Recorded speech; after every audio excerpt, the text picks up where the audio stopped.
Proverbs chapter 21. We got to verse 3 last week. Well, that's where we're starting today.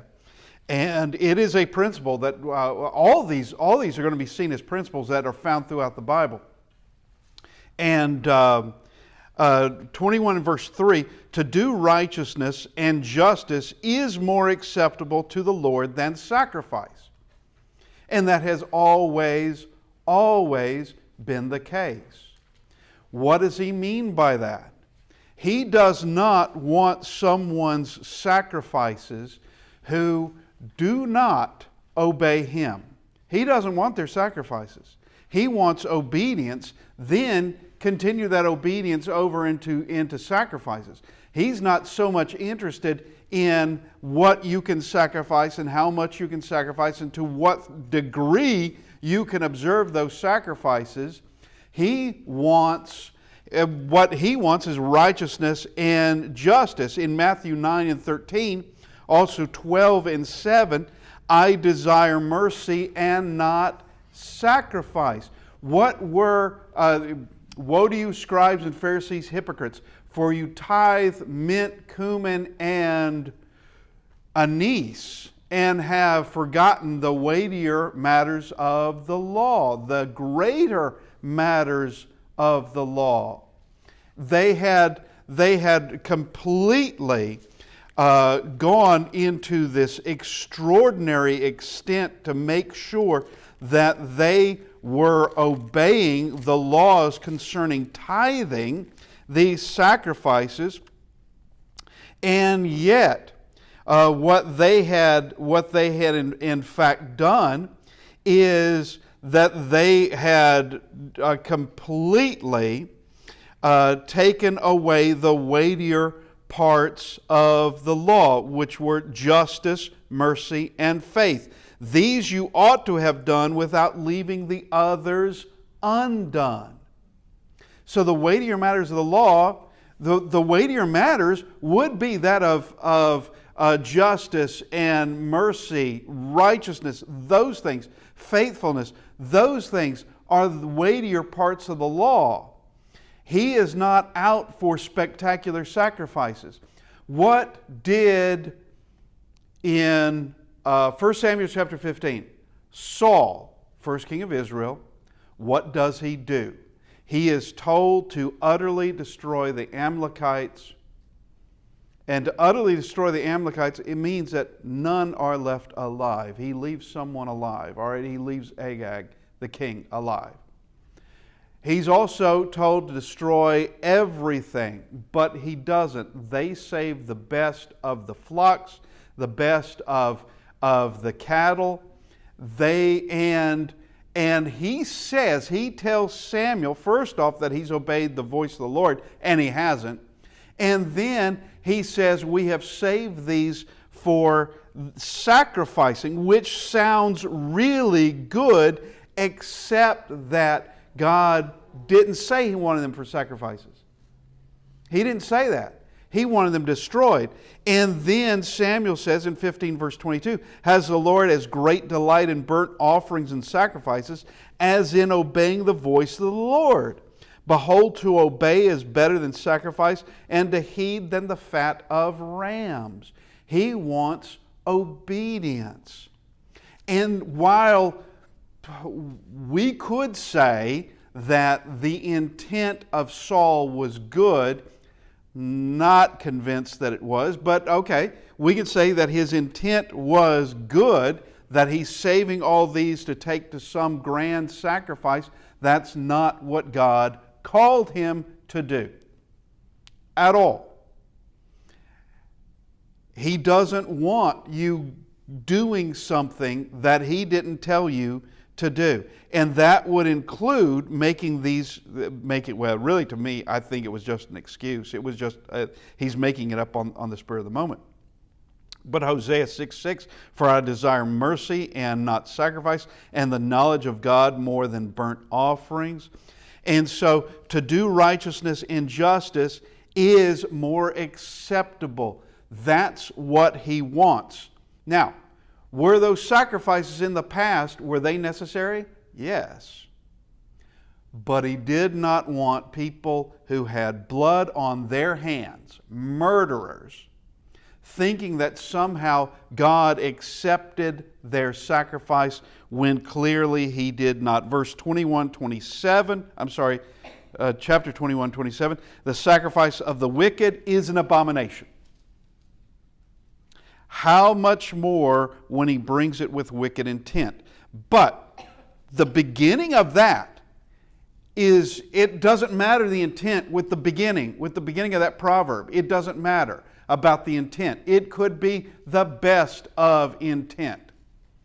That the sacrifice of the wicked is an abomination. And you've heard before of some mob boss, some mafia don, someone who would give generously to maybe people in need in the community, give generously to some kind of religious organization, give generously to these things.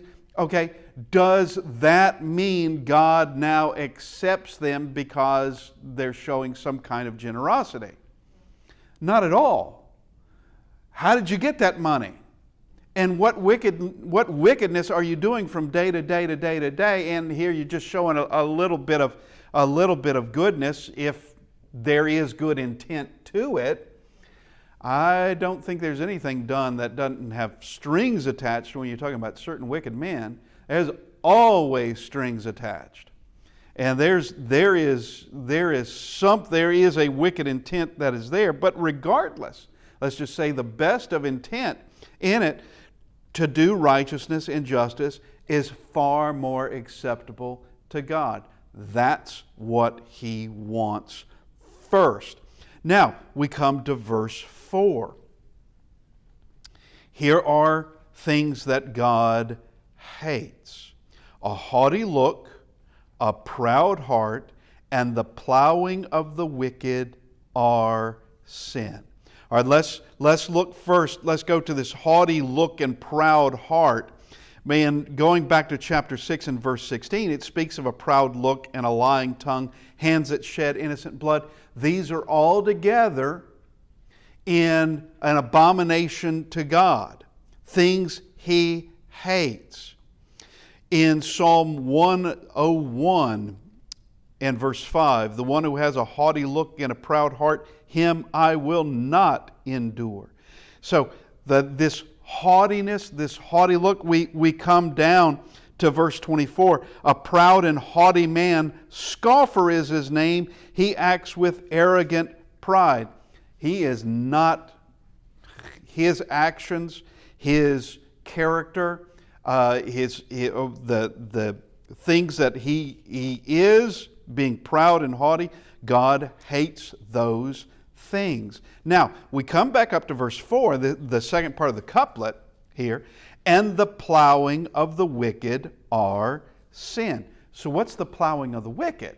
All right, does that mean that a farmer who happens to be a wicked guy, and he happens to be plowing his field, and as he does every year, he's going to plant whatever it is that he plants, is that something that is sin? He's plowing his field, but he's wicked. Is the plowing sin? No. The plowing of the wicked, what does that mean? That means the plans, the schemes, the workings of the wicked. As that of shedding innocent blood is the plowing of the wicked. Theft is the plowing of the wicked. A lying tongue, same thing. It's all the acts of wickedness is something that is sin, in fact. Now, we go to verse 5. The plans of the diligent lead surely to plenty, but those of everyone who is hasty surely to poverty. So, we have talked about diligence. Diligence is man's precious possession. We've already come across that verse, that proverb. Diligence is man's precious possession. The plans of the diligent lead surely to plenty. So what would be the plans of the diligent, how would that be different from those who are hasty? What would the plans of the diligent mean? Plans of the diligent means they are willing to do the work. They're diligent in it. They're making plans, and they know, okay, this is going to take several things that we've got to do before we can get even to prospering in this. We have to do this, we're going to have to do this, and this is going to take a period of time, years, and it's going to have to be done. If this part is not done, then the next part can't be done. The profiting of it cannot be done. But here is diligence and planning, and this is steady, timely, well-planned work. That's what it is. Understanding that certain things must be done, and it's going to take effort. It's going to take that. Now we come to this, but those of everyone who is hasty, surely to poverty. Here is this idea of the get-rich-quick scheme, and wealth the easy way, lots of money fast. I get it every now and then, and I'm sure you've gotten it's spam and junk that comes through, and it talks about these ways of making money fast. Well, somebody's going to be making the money, and I don't think it's going to be you. All right, somebody is doing something. Somebody's doing the fleecing, but that wool isn't coming to you. That wool's going somewhere else. And everyone who's hasty, surely to poverty, thinking that there's going to be. All right, I'm just going to take a little side trip here. There is a desire for quick fame and money. And it can be done in a few ways. But it always has a price. It could be as an entertainer, whether that's an actor, some musician, some singer, or something else in entertaining. It could also be in entertainment, that of sports, some kind of sports figure, something like that. That here is just overnight someone receiving a lot of money. Receiving a lot of it. And now that's only going to occur to just a small percentage of people. Very, very small. And realistically, all of that is short-lived. Whether an athlete, it's short-lived. There comes a point when you're just broken now. Depending on the sport, you're just broken, or you're as an entertainer, you're just not popular anymore. No one, you're kind of being shoved to the back of the closet now. That you're not popular anymore. That can get someone wealth and fame quickly, but then it will go away. Whereas someone who is on a more slow, diligent, and let's just face it, can be much more difficult to get there, not just by raw talent and some training, but someone who has taken the time of getting what they need bit by bit. They can sustain themselves much, much longer in this life. They just can. Because they didn't go for to get to the wealth as fast as possible, and then it's going to burn out. Okay. It was a particular man I was reading his book, and he was talking about another man, talking about a particular man he said he had genius. All right. Now, he said this man didn't have to work for anything. It just kind of came to him. It came to him, and he was just able to produce. And it was phenomenal. He said, now for the rest of us, we had to work. We had to work at it. It seemed effortless to him, but we had to absolutely work for it. And we got it. We had to work. And he said, this other fella, the time came when it dried up. He didn't have that genius anymore. That it just kind of drifted away. And what did he do? He didn't know how to work for it because he never had to. He didn't know how. And so he's probably toward middle age, and there's nothing left. And he doesn't know what it takes to get there. Whereas these others, they didn't have this genius that sort of evaporated. They didn't have that. They had to sweat for it. And because they did, they knew how to do it.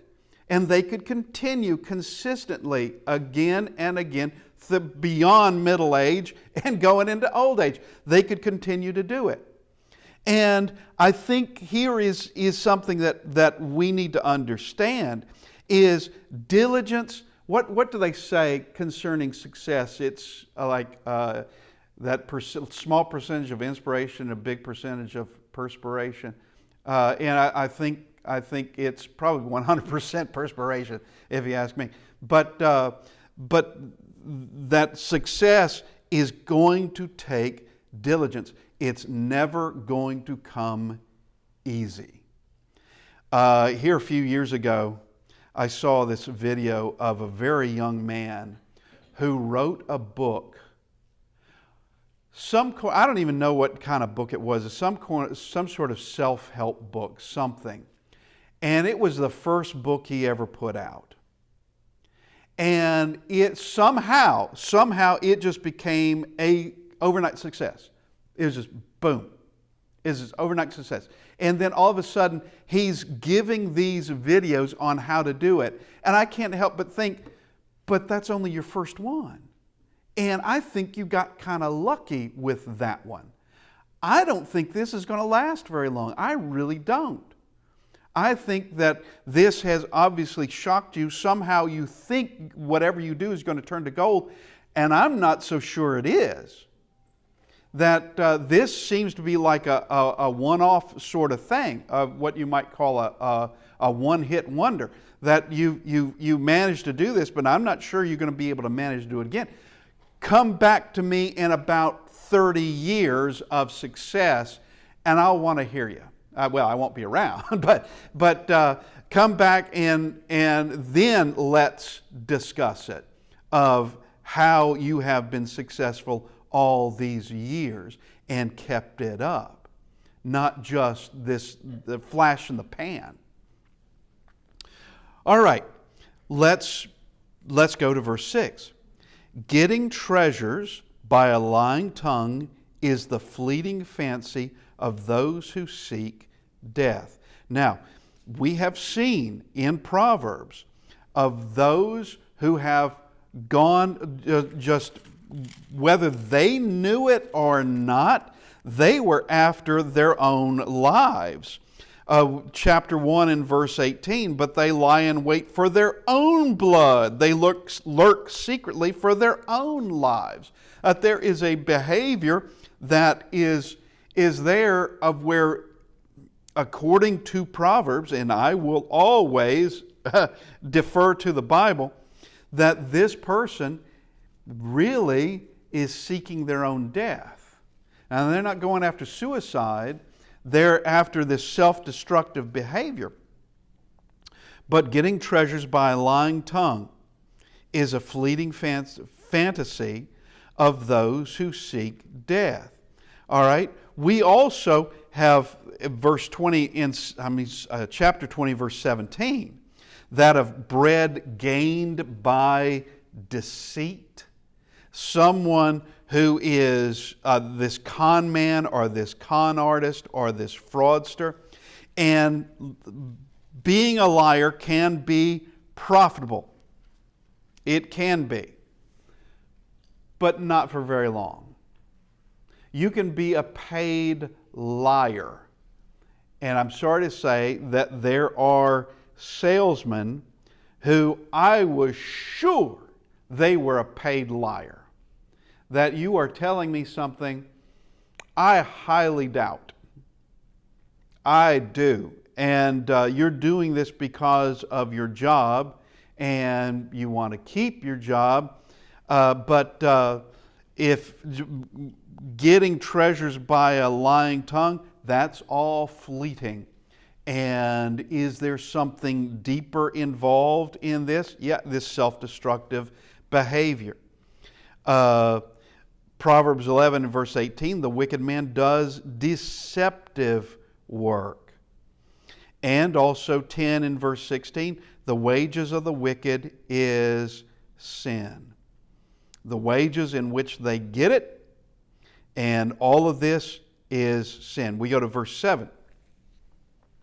The violence of the wicked will destroy them because they refuse to do justice. The violence of the wicked. What does it give them? Not much, and not for very long. Not much and very long.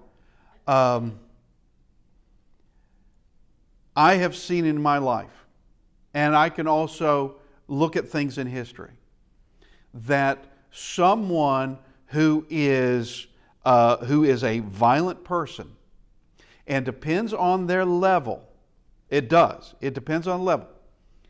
That someone who's extraordinarily violent, someone who is extraordinarily vile and cruel, that person's time on this earth is counting down, and it's soon. Something is going to come in and stop that person. And yeah, it could be prison, it could be, or it could be death. But it's counting down. That God does not allow such a person just extended lifetime to continue in such violence, to continue in such things. And they are destroyed by their own violence. They're destroyed by it. And notice, because they refuse to do justice. Does this apply to kings? Well, of course it applies to kings, like it applies to everybody. But who is the one who is responsible for justice in a kingdom? Well, it's going to be the king. The king is responsible for it. And of course, we can translate that over into other kind of governments, of where, yeah, you have government officials who are responsible that justice is done. Now, Proverbs 29:16, when the wicked are multiplied, transgressions increase, but the righteous will see their fall. The meek shall inherit the earth. The righteous shall see their fall. And someone who is just this type of violent person, this type of this level of wickedness, it all will destroy them. It will destroy them. It will bring their end because they have not brought anything but a whirlwind. And they're in it. Well, what's it going to do to them? Well, eventually it's going to get them. Eventually it's going to bring them down, and those who happen to be around them. Proverbs 17:13, whoever rewards evil for good, evil will not depart from his house. And all this because they refuse to do justice. Destroy justice and you will destroy yourself. That is a principle. Destroy justice on any level for any reason, it doesn't matter the reason, destroy justice and you will destroy yourself. You will see the flowering plant of injustice. You will see it. And it is these are warnings that are being given. Now verse 8.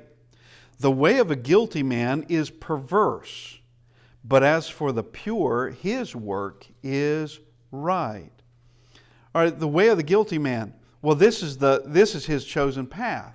This is the life he leads, and that path leads to perversity.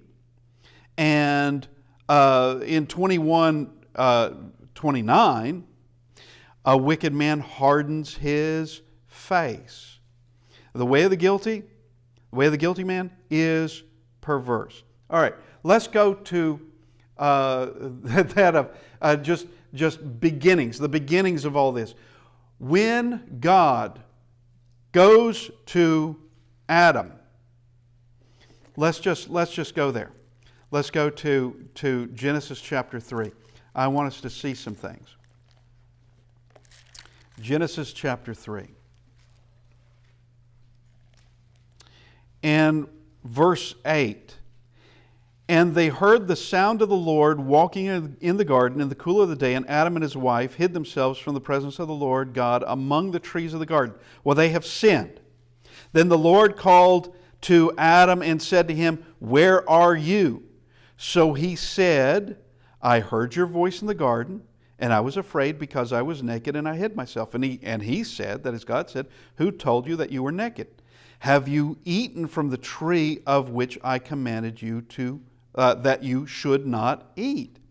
Then the man said, notice, he doesn't say yes. What does he do? He blames it on Eve and, in fact, on God. Because you're the woman who you gave to be with me. She gave me of the tree and I ate. Or now he is admitting it. But notice this turn. And this is, he is blaming God. That is what he's doing. Now, he's not committed murder. That would be Cain, next chapter. He's not committed murder. He's not done some of the things that we see all the time in the world today. He doesn't do that. But we see how suddenly he changes here. And he comes up with something. Is this a perversity? Yeah, actually it is, that you're now blaming God. You're now blaming your Creator for something you did. Well, the whole thing would be, if you hadn't have created her, I wouldn't have done this. I wouldn't be standing here like this. Now let's go to chapter 4 with Cain, and just look concerning with Cain. Verse 8, he killed his brother. Then verse 9, then the Lord said to Cain, "Where is Abel your brother?" He said, "I do not know. Am I my brother's keeper?" Now that is a cheeky thing to say. First off, he lies. "I do not know." And the next one, he's basically saying, "Why are you even asking me? I don't know. I don't know. Should I be the one keeping tabs of him?" Well, he did know, and he knew he had killed him. He knew his body was laying somewhere, and he knew exactly what had happened to Abel. And is this a perversity? Yes, it is. It is that he's giving these, first off, lying to God, and then giving this kind of abrupt kind of answer. Am I my brother's keeper? You're asking the wrong person. Well, it'd be difficult to go ask Abel on the earth, because Abel's not on the earth anymore. His soul's not. His body is, but his soul is not. And of course, God knows that. Cain knows that. But here we have in this twisting of the human mind, the human soul. It's this twisting and being twisted by sin. Having sinned, now going a little further and being twisted a little more. And now we come back to verse 8, 21 verse 8, Proverbs. The way of the guilty man is perverse, but as for the poor, his work is right. Proverbs 11:18, he who sows righteousness will have a sure reward. That which is pure, that which is right, that which is of the truth has an established foundation.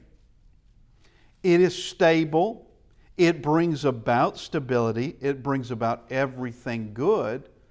But with sin and wickedness, there is no foundation of that. It's just wreckage is all it is. You can't have a solid kind of life, a solid kind of character. All you have is just more weakness and more weakness and more corruption and more corruption, more things falling to pieces and things being diseased spiritually when it is wickedness. But with righteousness, there is always a better life, and it's assured, and we can see it. Every now and then I make this point, and it's a point that needs to be made. There is nothing in the natural world, nothing in the natural world that will punish you for being right and righteous. There's nothing.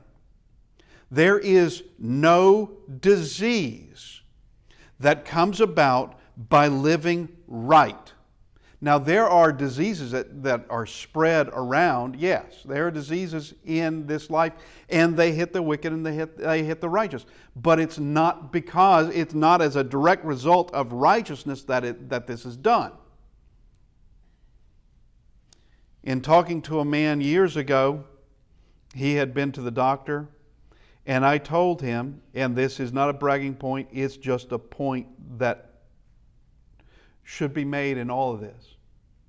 There has never been a time I've gone to the doctor to see about a sexually transmitted disease. Not once. It's not even in my thinking. Why? If you do God's ways, if you maintain His laws, righteousness does not destroy your body. It doesn't do it. And it never will. It never will. Now, someone's going to say, but there are tidal waves, tsunamis, there are volcanoes, there are hurricanes and tornadoes, and there are all these blizzards, and there are all these things in the world. Yes, and they affect the wicked as well as the righteous. In fact, they do.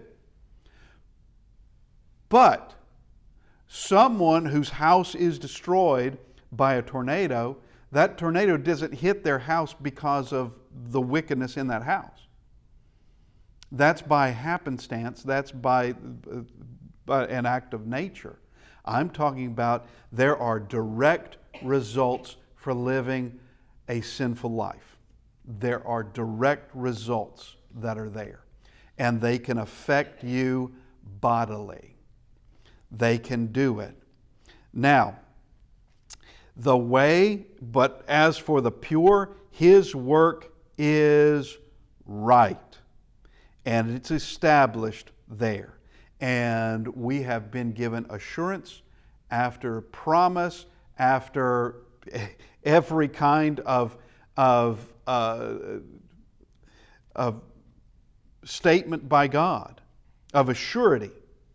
giving these things to us, that if we follow Him, that everything will be as perfect as it's going to get. There's still going to be problems. All right, Christ is killed on the cross.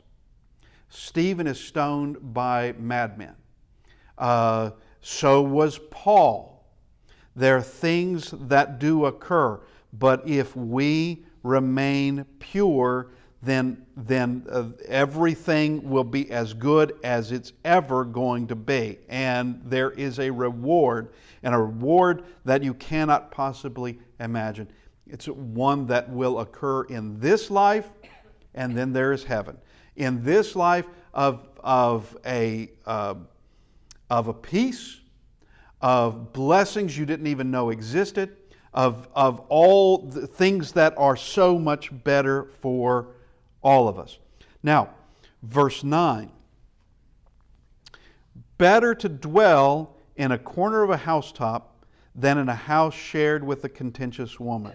Now, he does bring this about on occasion. And chapter 25 and verse 24, it's an identical proverb. This is one of those repeated proverbs. This is the first one of it, the other one coming in chapter 25. But it's, you have in 21 and verse 19, we go there. Better to dwell in the wilderness than with a contentious and angry woman. It's better to live in the corner of a housetop. That you're on the roof, on the corner of the roof. But you get some peace there. It's better that you didn't even live in a house, that you lived in the wilderness. But you get peace there than with this contentious woman. Now, is Solomon suggesting that all women are contentious? The answer to that is no. A foolish one is. But wise? No, they're not that way. They're not that way at all. And chapter 31 gives us, I believe you start in verse 10. And chapter 21, verse 10, you have that of the virtuous wife. She's not doing these things. She is building her home, is what she's doing. She's making it a home. She's not destroying it.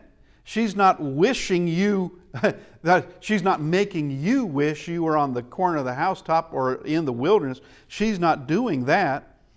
She is making this a very stable place. And Proverbs 19 verse 13 and 27:15, it speaks of this continual dripping. Now, we go to 21 and 10. The soul of the wicked desires evil. His neighbor finds no favor in his eyes. Okay. The soul of the wicked desires evil. Yes, it is a joy for the just to do justice. That's 21 and verse 5. But we go to Proverbs 4 and verse 16. For they do not sleep. This is the perverted person. For they do not sleep unless they have done evil, and their sleep is taken away unless they make someone fall.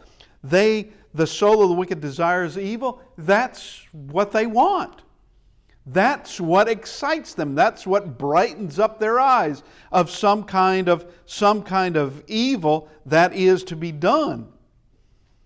All right, that's what they pursue. Now notice the next part. Ne's neighbor finds no favor in his eyes. Well, there's no love of neighbor or the rest of mankind for that matter.